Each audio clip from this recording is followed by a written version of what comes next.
بہرحال شریعت نے جب ہمیں طلاق کا آپشن دے دیا تو طلاق کے بعد عورت کی زندگی کیسی گزرے گی اس کا بھی ہمیں طریقہ بتلایا. عورت کو بے یار و مددگار تھوڑی چھوڑا, بے سہارا تھوڑی چھوڑا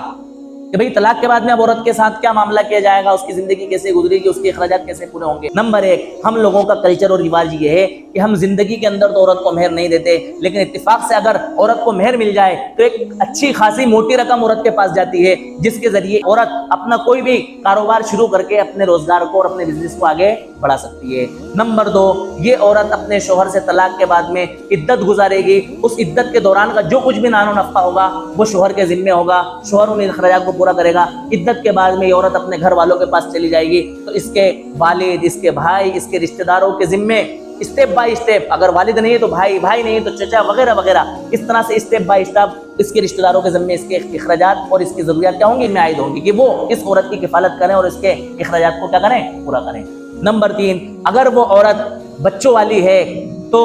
اگر لڑکے ہیں تو 8 سال کی عمر تک, اور اگر لڑکیاں ہیں تو بالغ ہونے کی عمر تک شریعت کا ضابطہ یہ ہے کہ ان کی پرورش عورت کرے گی. تو شوہر کے ذمہ یہ لازم ہے کہ اپنے بچوں کی ساری ضروریات اور بچوں کی ضروریات کے ساتھ ساتھ اپنی بیوی کی ضروریات بچوں کے بالغ ہونے تک اور ان کے بڑے ہونے تک کس کو دے گا, عورت کو دے گا. نمبر 4, جب یہ عورت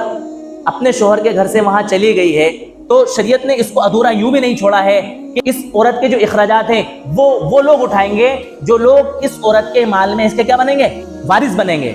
دوسری چیز یہ ہے کہ یہ جو عورت طلاق شدہ ہو گئی ہے, ہمارے وہاں ایسا نہیں ہے کہ جس عورت کو طلاق ہو گئی ہے تو وہ یوں ہی بیٹھی رہے اور زندگی گزارتے رہے. ہمارے وہاں حکم یہ ہے کہ جس عورت کو طلاق ہو گئی ہے اس کی شادی اور اس کے نکاح کا بھی بندوبست کیا جائے. اللہ تعالیٰ نے فرمایا وَأَنكِحُوا الْأَيَامَ مِنكُمْ کہ جو تم میں سے بے نکاح ہیں ان کا کیا کر دو, نکاح کر دو. ان میں طلاق شدہ عورت بھی ہے جو ہمارے رواج سے کیا ہو رہا ہے, ختم ہو رہا ہے. ہندوؤں کی دیکھا دیکھی مطلقہ کا شادی کرنا ایک عیب سمجھا جا رہا ہے اور ایک عیب مانا جاتا ہے.